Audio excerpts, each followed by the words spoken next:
Welcome back to another episode of Harmonious at Lunch, the show that fuels your business success. I'm Brandon Gano, your host and guide through the world of harmonious business growth. Today, we're unlocking powerful strategies with industry experts to help your business thrive.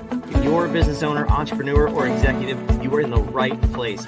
Join me and our incredible guests today on the journey to clarity, growth, and success. It is time to revolutionize your approach to business.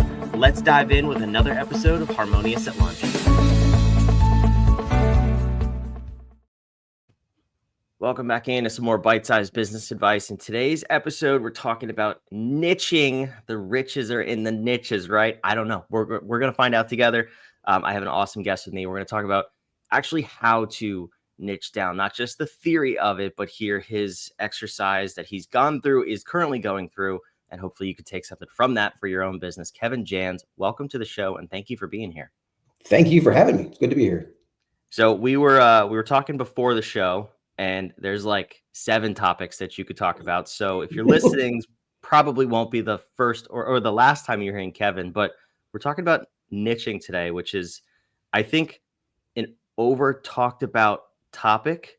But the way you talk about it is going to be different because you have experience of it. You actually do it to a degree where it's successful. So why don't you take me back to before you started niching? Walk me through what was life in your business trying to please everybody and effectively please nobody. Yeah, it's a frustrating exercise to think you can help everybody and have so many people either ghost you or worse, hire you, but then you can't actually help them as well, or run into a situation where they want more help than you have to give, all because you're not targeting the right people. So our niche is we focus on helping government contractors navigate how government contracts work, as well as helping government folks understand how contractors think. Why is that a niche, or why is that our niche? Is because I was a contracting officer for the government. That's what I started this business like 13 years ago. And in the early days, if I'll zoom out and think, oh, anybody can have a government contract. Okay, that's somewhat true. I can get into the nuances of why it's not. But by that logic, any business I can sell to. It's easy to say, in fact, once when you've been a contracting officer and people recognize what that is, you'll have a lot of people say, oh, can I pick your brain? You can help us with blank. And whether it's winning the contract, administering it afterwards, figuring out how the contracts are awarded, all the rules around them, et cetera, it's a lot to throw out to the world. And so I thought I could help everybody. And so I spent a lot of time talking to people that there wasn't any commonality between them, talking to large companies, small companies, service companies, ones that provided a product, ones that were developing a product, ones that did research and development, all over the map. And while it was flattering to have, hey, we can talk to lots of people, it never went anywhere. And the point of running a business is to actually have impact in the universe, right? And you can't do that if you're not actually closing any deals. And you're not closing any deals if your message isn't particularly clear. And what I figured out that was helping you, that's not a clear message. It's like, what do I do with that, right? That's like homework for the customer to figure out, what do you mean by that, right? Whereas if you can niche it down to, who do we actually help? And I'll give some credit here. There's a book called, I think it was Sell More Faster. It's a really underwhelming title, but the basic premise, and the guy's got a really long name, but if you Google it, you'll find it. But the idea was the 3 W's: who buys from you, what are they buying, why are they buying? And that third one hit me. What do they call that? That interocular data hits you right between the eyes. I was like, oh, wait a minute, I don't know that. That was a big part of it. So we're talking like 10 years ago. I figured out maybe I should know, okay, I can tell who's buying from us. I can tell what they're buying. They're buying training and consulting. But why are they buying? So that's the first step in the niching process, is that if they're buying because they're curious, if they're buying because they have a budget, those are terrible reasons, right? The real reason is, what problem are you solving for them? And so that's like, I guess, step 2 for me of niching is, and that's where we struggle with now, is the problem we solve for people is they want to understand government contracting from both sides. If you don't care about that, you are not a prospect for us. It's just that simple. And if you don't know enough about contracting to know why you would want to know about both sides, you're not a prospect for us. But that's the problem that we solve. And owning that. So when somebody calls me and says, hey, I'm thinking about starting a business selling, let's pick a thing, water bottles to the government. That's a person that doesn't necessarily care about how the other side buys from them. Now, there are people to help them. There are lots of free resources to help them. I can send them to other folks, but that's not what we specialize in. What we specialize is, if you want to understand, I've been selling this to the government for a long time. I'm only winning like 10% of my contracts. Why is that? That's somebody we help because they have the problem we solve. They want to understand the other side. Or for our government clients, they want to understand, why is the contractor doing this? Why are they protesting this? Why is their Congress member calling me because they didn't win? Why aren't they bidding on this? Why do they think they should get paid more for this? Those are all questions they want to get answered. And so that's why they're buying. So go back to that basic concept of figure out what problem that you solve. And then once you know what problem you solve, only talk to people whom you can actually solve that problem for. And that's where the discipline comes in, because as recent as this morning, I had somebody on LinkedIn send me a message about, hey, can you come speak on our webinar? What's your webinar about? They just want my face there. And as arrogant and flattering as that sounds, it's like, it's not going to help anybody. But like when we started talking about me being on here, we talked about niching. We talked about, like, this is what I do. I help people. One of the things I do is help people understand how to target better. That's we have entire podcast episodes about how to target in the government. We could do a whole different episode. That'll be one of the future ones about how to target in the government. But one of the most valuable things about being in the government space is that so much of the dollars that are spent are public. It's public information. So you can see who's actually buying from you. You can answer that first question: who's buying from me? And you can see what they're buying. Are they buying professional services? Are they buying products? What are they buying? But you still have to figure out, why are they buying from companies like me? So I've been talking a while. I'll take a breath. That's my first salvo of this concept. No, that's all great. And for anybody listening or watching and who had that immediate thought about Doge, I promise, I've already talked to Kevin about it. He's going to come back, do a second episode. That's a whole episode in itself. So we'll get there, but not today. So keep listening. But it's funny you say this, because I always feel like this podcast is a self-help podcast for me. Like we had a marketing meeting last week, and we're talking about running a new Facebook ad for our company. Testing wording for a new product we're launching. And I posed the question about what you're saying. Like, why would people buy this? Like, what's the problem we're solving? Silence for 30 seconds. And it's the hardest thing to answer, right? It's like, why do people buy this product? Well, I don't really know. I never thought about that. I just built the product. Yeah, what's the Zig Ziglar quote is, people don't buy a drill because they want a drill. They buy a drill because they need to have a 1/4-inch hole. Yeah, because it'll get them there. And having that concept of, like, what problem do we solve? And it is a hard drill, like, no pun intended. It's a hard exercise to go through to come up with that, because we often go back to, well, they're buying our podcast, they're buying our training. Those are things. What's the problem that's solved for them? And it may be different for different segments. We actually have 3 different segments. We have government clients, we have contractor clients, and then I also do expert witness work for lawyers for unique government contracting cases. They want 3 different things specifically, but the problem I'm solving for all of them is the same. I want to know what the other side is thinking. And I'm not a savant. I beat my head against the wall for like years to figure this out. But that's what I wanted to share. It's like, once you figure out what problem you're solving, and you realize if you're solving the same problem for all of your customers, that's gold, because now it's so much easier to filter. Because you could flat out ask them, well, this is the problem. You can even, I often word it like, people come to us because they need to know what the other side is thinking. Do you have that problem? And if they immediately say, oh no, I've already talked to the contracting officer, they know that they're not a prospect. They're not a fit for us. And while we may have other tools that they may be able to use, functionally speaking, they are not going to value us as much as somebody that says, yes, that's the problem I have. Yeah.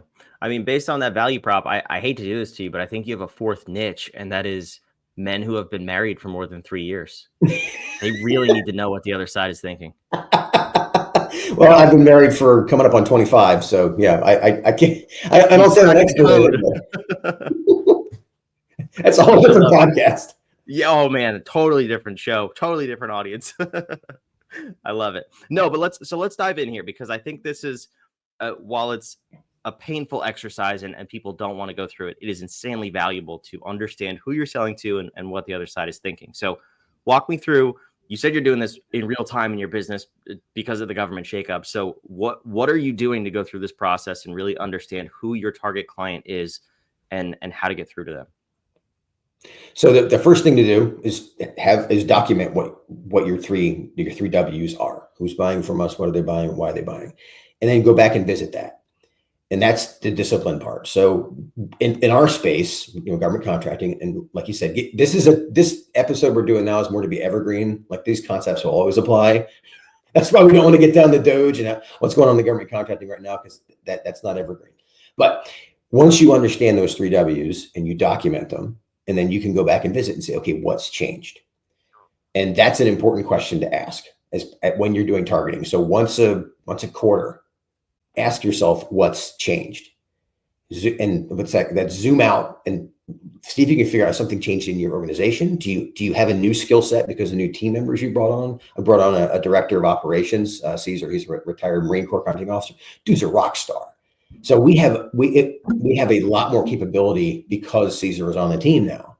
That's changed internally. Also, what's changed externally? Well, all the Doge stuff, all the shakeup, the snow globe that's being shaken in government contracting right now. Eventually, the snow will settle and we'll be able to see clearly. But in the meantime, what's changed? And so go back to the three W's. What are they buying? Why are they buying? And the idea here is, why are they buying from us? Has that changed? That's the targeting exercise that works the most for us. Because if I look at it, okay, they bought 6 months ago. People were buying our training because the new fiscal year had kicked in, which the fiscal year for the government starts in October. And so they're planning for next year. They were preparing for a couple of big projects. They were wondering what was going to happen with the election. We were helping them to prepare for requests for proposal and big projects that were coming up. That's what was happening 6 months ago. Now it's the other end of the spectrum, where government is being reorganized. A lot of programs are being cut. A lot of programs are just being paused, because the assessment I'm taking right now is that they're basically trying to level set everything. They say, okay, let's get everything to zero, see what we miss. So you may have a totally viable contract for cybersecurity, for training government employees on cybersecurity. Or how about this? One of our contractors, they fly the planes that drop fire retardant on fires all over the country. That contract's not going away, but they're pausing to go, okay, was this the best way to manage it? So there's an example of what's changed. What's changed for our clients and the clients to come to us is they're trying to figure out, okay, what's going on right now? So things like a stop work order, a termination for convenience. Nobody was thinking about that 6 months ago.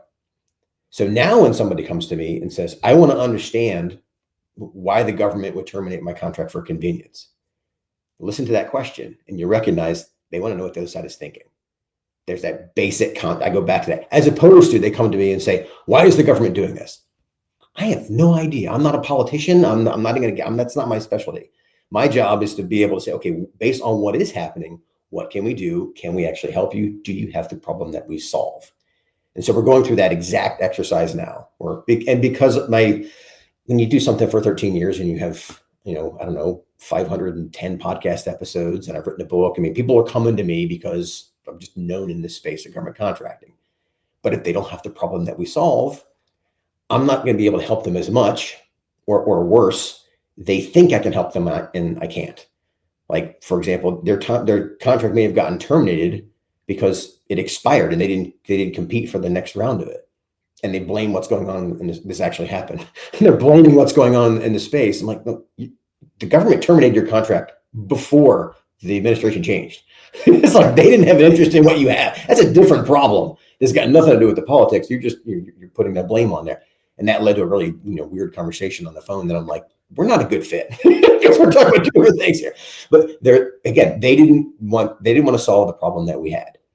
So that's the biggest thing about targeting that works for us, is you got to find that what problem do you solve, and you got to keep going back to it.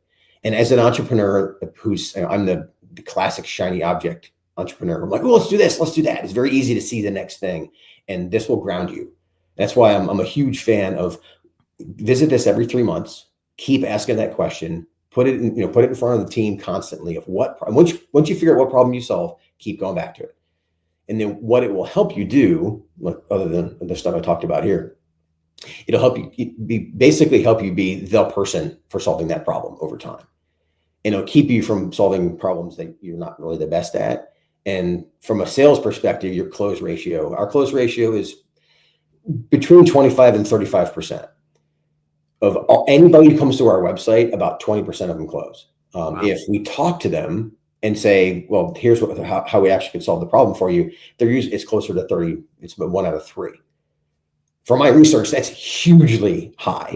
Yeah. No, that's a big deal. And I go back to I'm not a savant. It's the targeting. It's the process. It's the people that come to our website. I mean, if you go to our website, right on the homepage, it says, do GovCon well.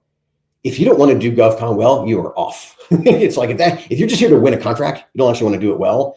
And I could talk about why it's important to do it well, because the government can be an evergreen customer if you do it right.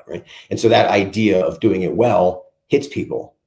And so that's the problem we solve. We want people to do, our mission is to bring context to both sides of GovCon, so we all do GovCon well. That's the message, right? If that message doesn't resonate with you, you're not going to come to us. That's how far targeting can go, into like the words you use. You want people to hear, because you go back 5-6 years, I think our tagline was learn, win, and grow in government contracting. Everybody wants that. So I got all kinds of unrelated, unqualified leads, all kinds of conversations that didn't go anywhere because it was too nebulous. And I learned by doing. I learned how painful it is to get, what's that saying that, yay, we have 1,000 leads.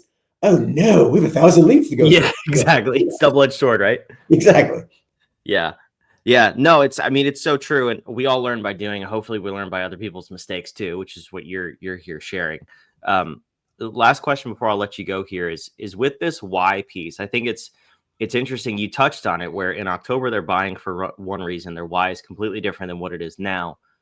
And you say you revisit this every 3 months.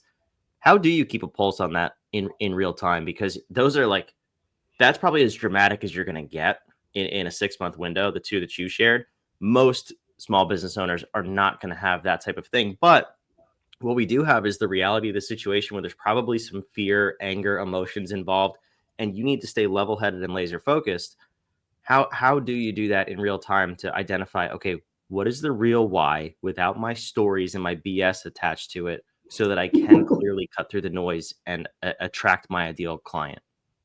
So I would say that is still going to be true every 3 months, regardless of what you sell. What just popped in my head? Let's say you sell pools and you think we're coming into a pretty significant recession, or you think that the tariffs are going to cause the cost of some of the equipment go up.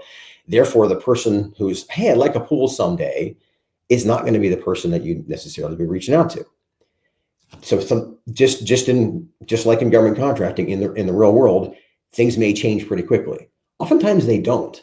But you don't know unless you ask every 3 months, unless you ask that question of, has anything changed that would change why they're buying from us? And so somebody who's buying a pool, like the reason I pick on that example, I live in Florida, right? And during 2008 to 2012, which is the economy was just recovering from the Great Recession, right?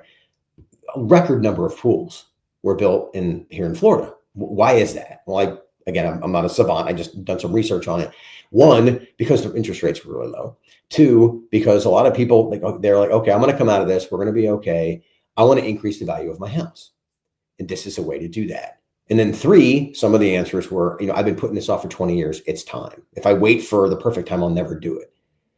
That reason, I've been putting this off for 20 years, and if I don't do it now, I may never do it. That's not going to apply everywhere, but it may apply at different times. And again, I'm picking up a pool installer. Put that on your business, whatever it is. Every 3 months, look at what's going on in your industry. And frankly, if you're not paying attention closely enough in your industry, that's a different problem.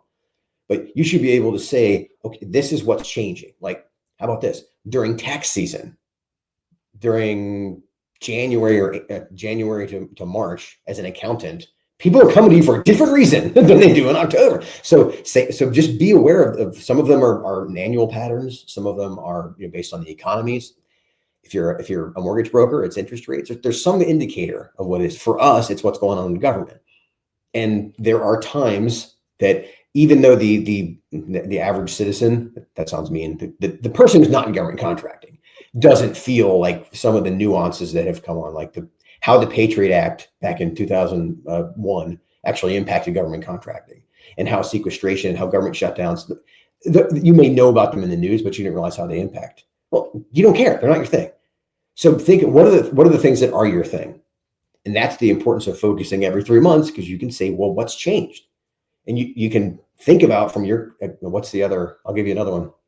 Like the reverse lens is what I've heard this referred to as before. Look at it from the other side, and in what ways would they be right?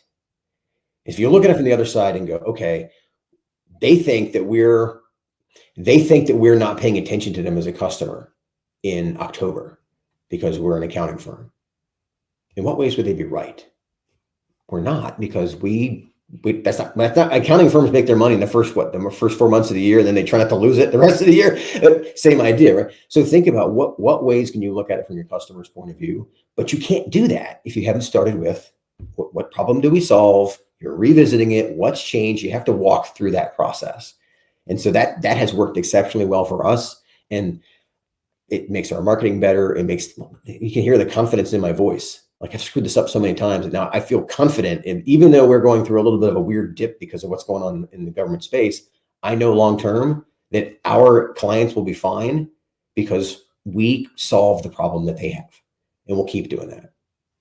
Yeah, no, this is awesome. And it's the consistency, I think, that really helps. It's not set it and forget it and think your customer and never check in with them.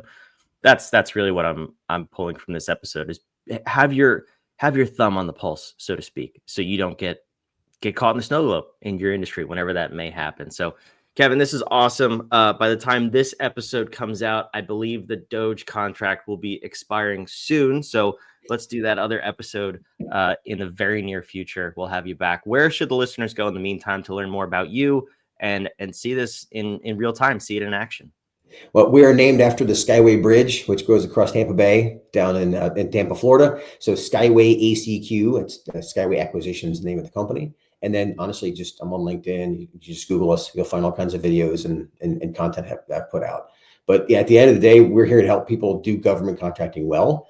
And it doesn't sound like a niche because there's a lot of government contracts out there, but within it, it's a huge opportunity to niche.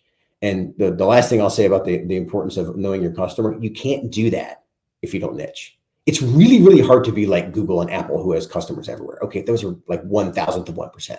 Most businesses, if you have customers that do all kinds of different things that aren't related, it's really hard to engage with them because they care about completely different things. So if you help your team to fine tune, this is who we help, it's easier to watch them. It's easier to keep track of who they are when they're in a smaller niche. So yeah, I've become, in fact, I even did a TED talk called Why the Micro Niche is Mighty, because that was 10 years ago. It was a while ago. But the idea hasn't changed, is that keep focusing on the niche you can serve the best, and just business is just much more fun that way. Yeah, this is awesome. Well, Kevin, I appreciate you coming wherever you're watching or listening, all that stuff and more down in the show notes below. So be sure to check that out. Kevin, let's do this again soon. Okay, sounds good. All right, we'll see you next time. Thanks for listening to Harmonious at Lunch. Thanks for listening to another episode of the Harmonious at Lunch podcast. Make sure you subscribe on whatever platform you're on, and we want to invite you to join us in the Small Business Success Facebook group, our private group where guests and listeners come together to grow your business. We want impact-driven entrepreneurs who are ready to go to the next level in this group so we can all share ideas, collaborate, and grow our businesses together. Go to whatif.com/group, and we want to invite you to join today. See you on the next episode of Harmonious at Lunch.